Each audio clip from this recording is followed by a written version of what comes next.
Sri Rahul Gandhi.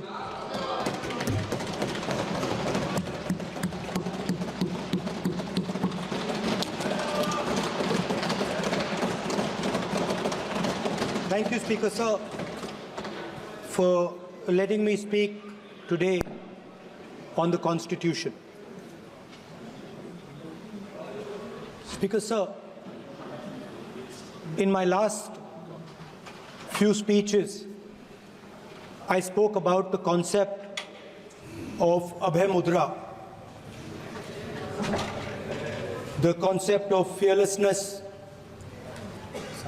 truth, and non-violence. And I showed the House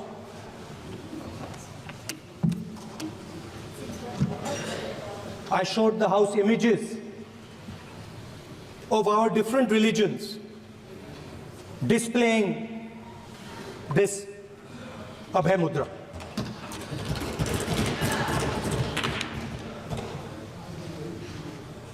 People call the Constitution the longest written Constitution in the world.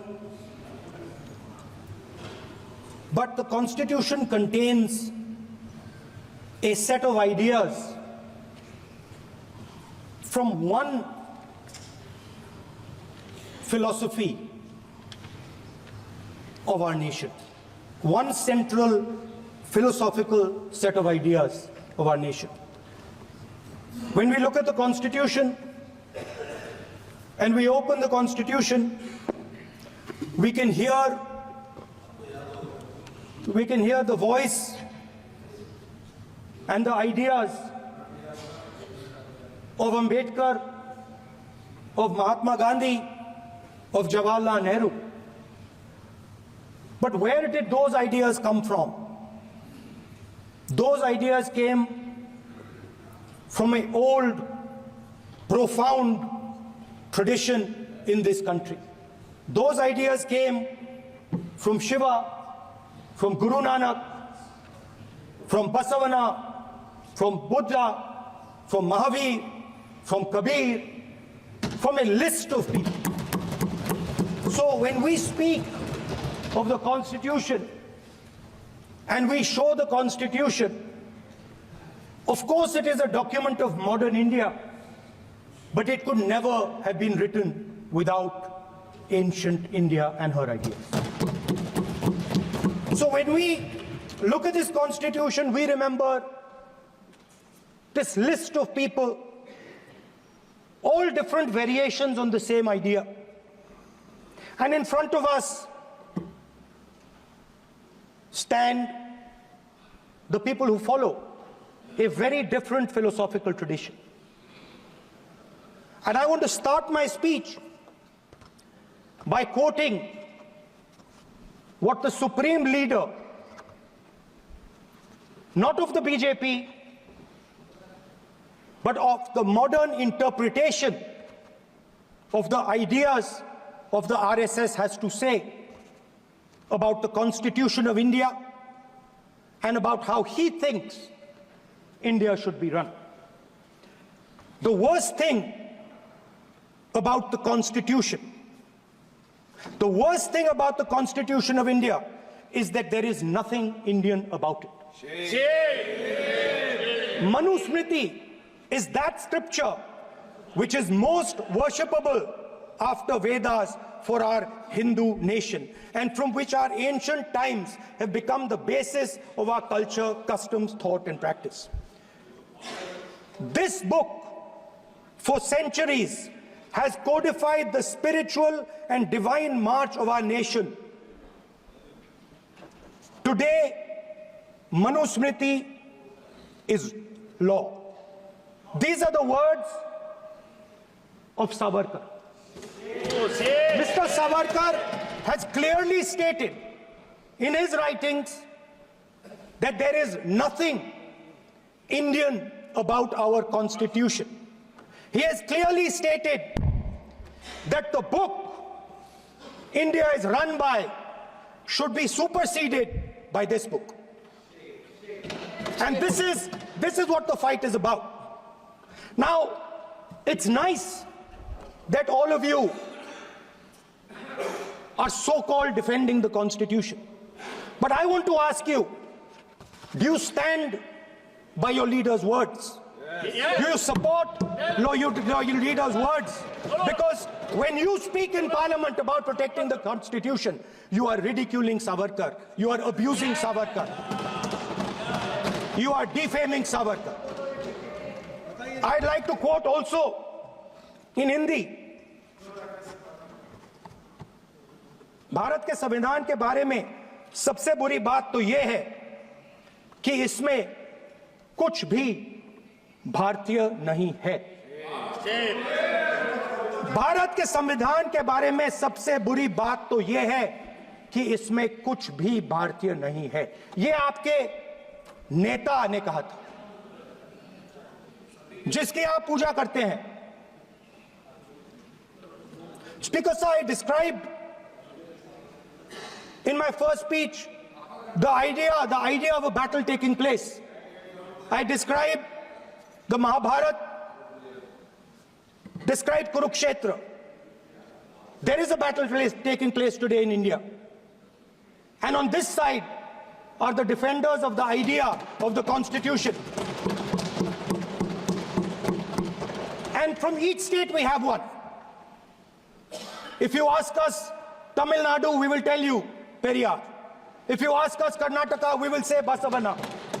If you ask us Maharashtra, we will say Phule ji, Ambedkar ji.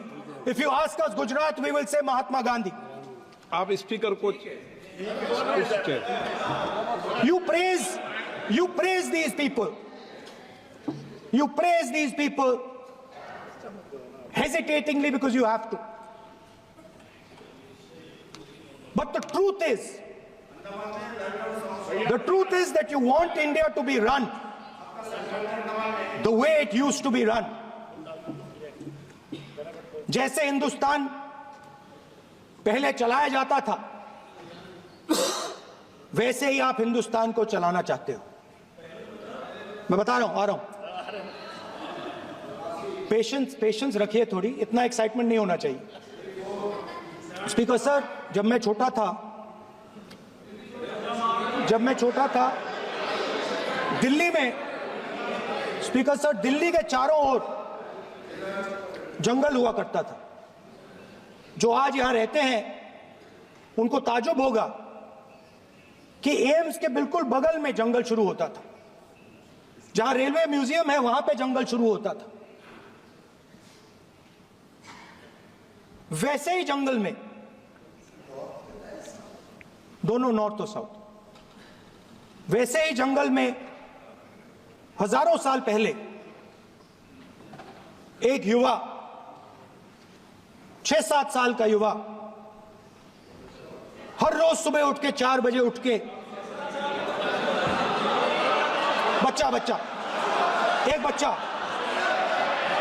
एक बच्चा, वाह बहुत बढ़िया, एक बच्चा 4 बजे उठ के तपस्या करता था। हर रोज सुबह तपस्या, हर रोज सुबह वो धनुष उठाकर तीर कमान चलाता था और घंटे उसने तपस्या की, सालों के लिए उसने तपस्या की।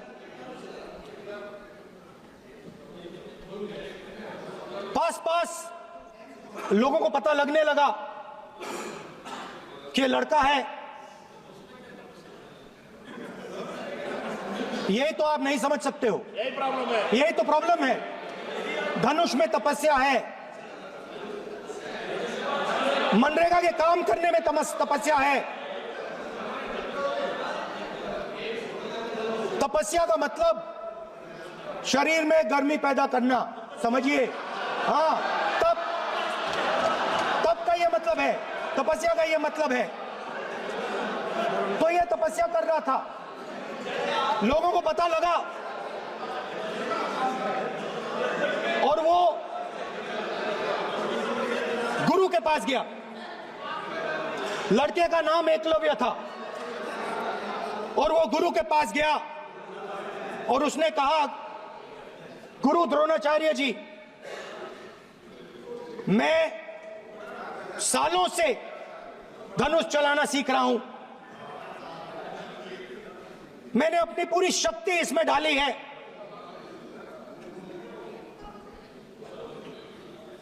आप मेरी मदद कीजिए, आप मेरे गुरु बनिए। द्रोणाचार्य जी ने एकलव्य को कहा कि आप ऊंची जात के नहीं हो, आप ऊंची जात के नहीं हो, आप द्विजा नहीं हो। मैं आपका गुरु नहीं बनूंगा, यहां से तुम चले जाओ। और एकलव्य चला गया। फिर से एकलव्य ने तपस्या शुरू की, फिर से तपस्या शुरू की। कुछ साल बाद द्रोणाचार्य जी और पांडव उसी जंगल से निकले। एक कुत्ता भौंक रहा था, कहानी आपने सुनी है, सुना देता हूं। कुत्ता भौंक रहा था, अचानक कुत्ते की आवाज शांत हो गई। द्रोणाचार्य जी और पांडव पास गए और उन्होंने देखा कि तीरों के जाल में कुत्ता फंसा हुआ था। मुंह में तीर था एक, हाँ, मगर कुत्ता तीरों के जाल में फंसा था। एक तीर मुंह में थी, शांत था कुत्ता, मगर कुत्ते को चोट नहीं लगी।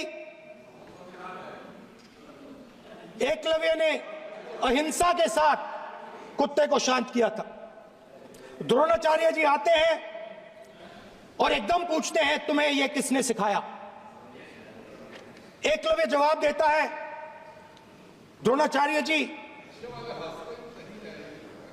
ये मैं सीखा हूं, मैंने तपस्या की है, घंटों मैंने प्रैक्टिस की है।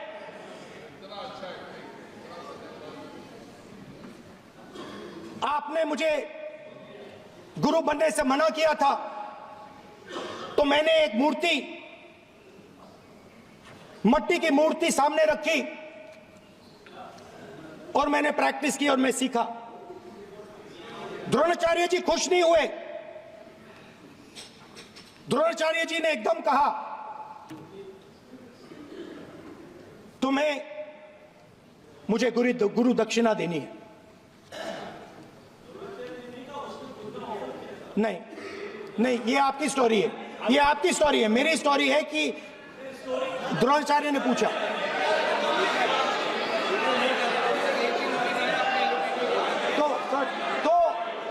तो द्रोणाचार्य जी ने, Sir, the PM will not speak. Lord wants to if you are not giving order, Prime Minister has to speak. That's what want. If you are not giving protection, if you are not giving protection to LOP, then Prime Minister has to speak here. I will tell you. We will be very clear. ठीक है sir. माननीय सदस्य, आपको मैंने कई बार कहा, आप धमकी शब्दों में मत बोला करिए। एक मिनट जाती। द्रोणाचार्य जी ने, कार्य मंत्री बोले, कितना डिस्टर्बेंस कर रहे थे। द्रोणाचार्य जी ने कहा कि मुझे आप गुरु दक्षिणा दीजिए। मेरी स्पीच ले ली आपने। तो द्रोणाचार्य जी ने उनसे कहा कि गुरु दक्षिणा के लिए मुझे तुम्हारा हुनर, तुम्हारा भविष्य, तुम्हारा अंगूठा चाहिए। और एकलव्य ने अंगूठा काट के द्रोणाचार्य को दे दिया।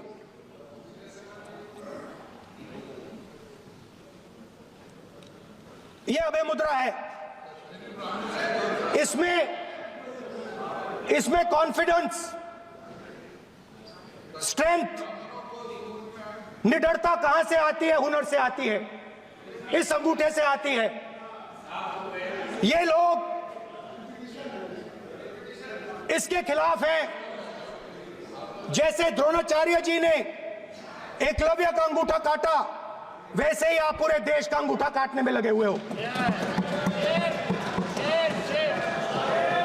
आप जैसे ही एकलव्य का, जैसे द्रोणाचार्य जी ने एकलव्य का अंगूठा काटा, वैसे ही आप हिंदुस्तान के युवाओं का जैसे ही एकलव्य ने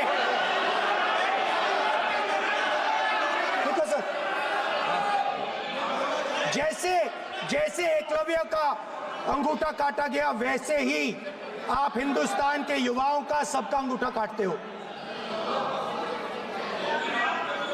जब आप अदानी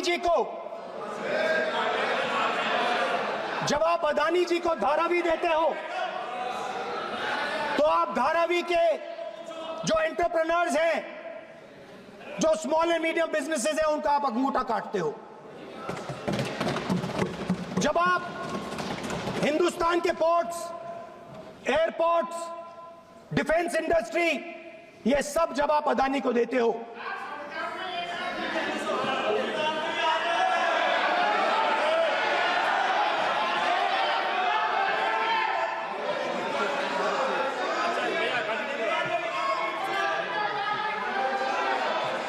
हिंदुस्तान के सारे जो फेयर प्ले बिजनेसेस हैं, जो ईमानदारी से काम करते हैं, आप उन सब का अंगूठा काटते हो जब आप अदानी की मदद करते हो।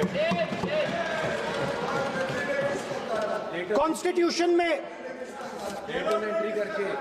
लैटरल एंट्री कर आप हिंदुस्तान के युवाओं का, पिछड़ों का, गरीबों का अंगूठा काटते हो।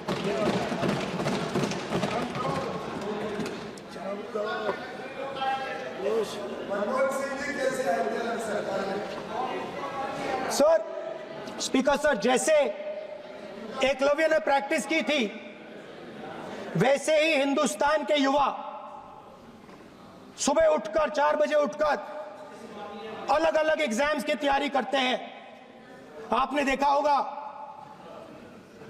पहले हजारों युवा सुबह उठकर रनिंग करते थे, वेट ट्रेनिंग करते थे आर्मी में जाने के लिए। जब आपने अग्निवीर लागू किया, तो आपने उन युवाओं की उंगली काटी। जब आप पेपर लीक कराते हो, 70 बार आपने पेपर लीक करवाया है, तब आप हिंदुस्तान के युवाओं के का अंगूठा काटते हो।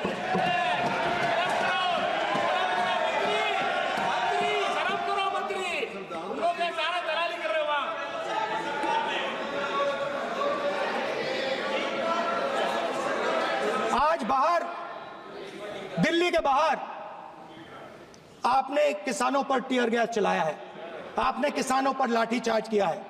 किसान आपसे एमएसपी मांगते हैं, सही दाम मांगते हैं, मगर आप अदानी को फायदा पहुंचाते हो, अंबानी को फायदा पहुंचाते हो और किसान का अंगूठा काटने का काम करते हो। देखिए, हम कहते हैं अभय मुद्रा, हम कहते हैं डरो मत, आप कहते हो हम आपका अंगूठा काट देंगे। ये फर्क है। एक तरफ कौन सर बोले, मेरे कहना है कि हम एक मिनट प्लीज बैठिए, आप बैठिए, प्लीज बैठिए, आप बैठिए। आज हम भारत के संविधान की 75 वर्ष की गौरवशाली यात्रा कर रहे हैं, और कर भाई ये चर्चा हुई थी कि हम संविधान की चर्चा करते समय उसकी उच्च कोटि की ये अपेक्षा है। आप स्पीकर सर, आप राष्ट्रपति सर, कॉन्स्टिट्यूशन में कहीं नहीं लिखा है कि मोनोपोली होनी चाहिए। कॉन्स्टिट्यूशन में कहीं नहीं लिखा है कि पेपर लीक होना चाहिए। कॉन्स्टिट्यूशन में कहीं नहीं लिखा है कि अग्निवीर होना चाहिए। कॉन्स्टिट्यूशन में ये सब नहीं लिखा है, इसलिए मैं यहाँ रेस कर रहा हूँ। कॉन्स्टिट्यूशन में नहीं लिखा है कि हिंदुस्तान के युवाओं का अंगूठा काटना चाहिए, उनका जो हुनर है उनसे छीना जाना चाहिए।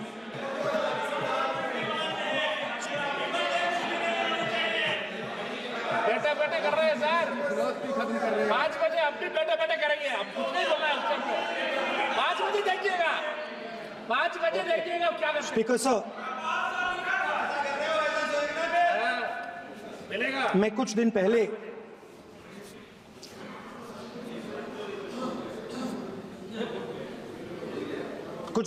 मैं हाथरस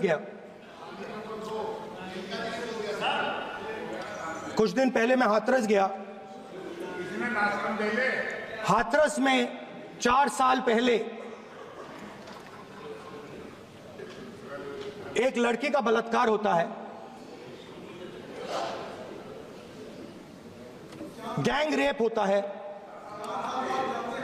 3-4 लोग गैंग रेप करते हैं। मैं 2-3 दिन पहले उस लड़की के परिवार के घर में गया।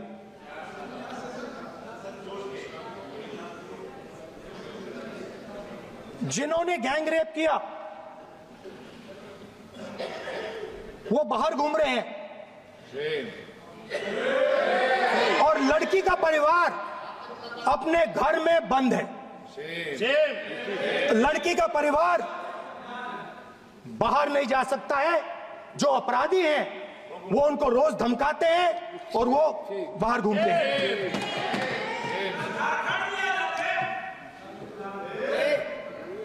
परिवार ने मुझे बताया कि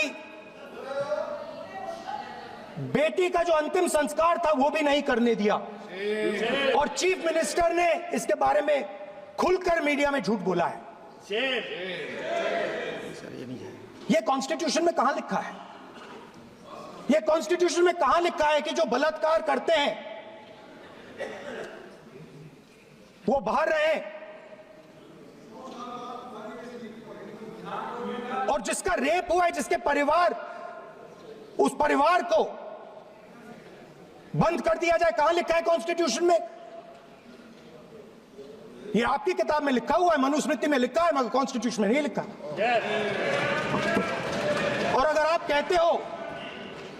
कहते हो कि यूपी में आपका राज है और वहां पे कॉन्स्टिट्यूशन नहीं लागू होता है, वहां पे मनुस्मृति लागू हो रही है।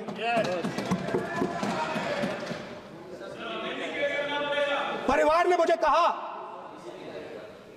ने मुझे कहा कि यूपी की सरकार ने उन्हें वायदा किया था, कहा था कि हम आपका रिलोकेशन करेंगे, आपको कहीं और रहने की जमीन देंगे। आज तक 4 साल हो गए हैं, आज तक उनका रिलोकेशन नहीं किया गया है। और हर रोज उन्होंने मुझे फोटो दिखाई, वो बाहर निकलते हैं और जिन्होंने बलात्कार किया वो धमकाते हैं उनको। तो मैं इस हाउस में कहना चाहता हूं कि अंबेडकर जी के संविधान वाले लोग, इंडिया गठबंधन वाले लोग, हम सब मिलकर उस परिवार का रिलोकेशन हम करेंगे अगर आप नहीं करोगे तो। और हिंदुस्तान के हर गरीब व्यक्ति को हम ये कहना चाहते हैं, आपकी रक्षा कॉन्स्टिट्यूशन करता है और ये बीजेपी के लोग कॉन्स्टिट्यूशन पर 24 घंटा आक्रमण करते रहते हैं। कॉन्स्टिट्यूशन में लिखा है prohibition of discrimination on grounds of religion, race, caste, sex और place of birth. The state shall not discriminate against any citizen on grounds only of religion, race, caste, sex, place of birth, or any of them. Some days back, youngsters from Sambal came to see me. Innocent people, they had done nothing. They were just, वो बस पास में थे, 5 लोगों को गोली मार के हत्या कर दी। ये कहां लिखा है कॉन्स्टिट्यूशन में? ये कहां लिखा है? कॉन्स्टिट्यूशन में तो लिखा है prohibition of discrimination of grounds of religion. और जहां भी आप जाते हो, एक धर्म को दूसरे धर्म से लड़ाते हो, नफरत फैलाते हो। कहां लिखा है कॉन्स्टिट्यूशन में? कहां लिखा है कॉन्स्टिट्यूशन में कि एक धर्म को दूसरे धर्म से लड़ाना है? कहां लिखा है कॉन्स्टिट्यूशन में कि दलित परिवार को बंद करके अंदर रखना है और उनके अपराधियों को बाहर घूमने देना है? कौन से कॉन्स्टिट्यूशन में लिखा है? मुझे दिखाइए।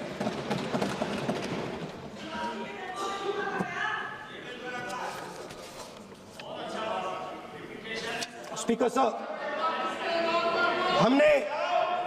हमारी जो विचारधारा है, इंडिया गठबंधन की विचारधारा है, वो देश में कॉन्स्टिट्यूशन लाई है।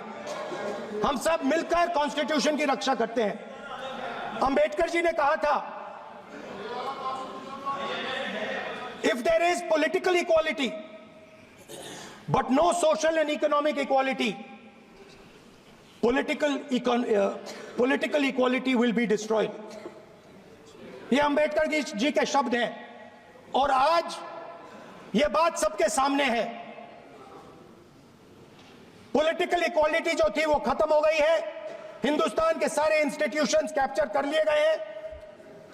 सोशल इक्वालिटी नहीं रही, फाइनेंशियल इकोनॉमिक इक्वालिटी नहीं रही। इसीलिए हमारा अगला कदम जाति जनगणना होगा। हम देश को दिखाना चाहते हैं कि आपने किन लोगों का और कहां कहां अंगूठा काटा है। हम दलितों को, आदिवासियों को, पिछड़ों को, किसानों को, मजदूरों को दिखाना चाहते हैं कि आपने किस किस का अंगूठा काटा है। इसलिए जो मैंने वायदा किया था, इसी हाउस में यहां हम कास्ट सेंसस लागू करेंगे और उसके बाद हिंदुस्तान में एक नए तरीके का विकास होगा, एक नई तरीके की राजनीति होगी। जो मैंने पहले कहा था, जो आपको अच्छा नहीं लगता है, 50% रिजर्वेशन, उस दीवार को हम यहां तोड़ेंगे। 50% रिजर्वेशन की दीवार और जाति जनगणना हम यहां करा के दिखाएंगे। आपको जो कहना है कर लो, कह लो। स्पीकर सर, बहुत बहुत धन्यवाद। देखिए सर, क्योंकि एक मिनट में बुलाता हूं।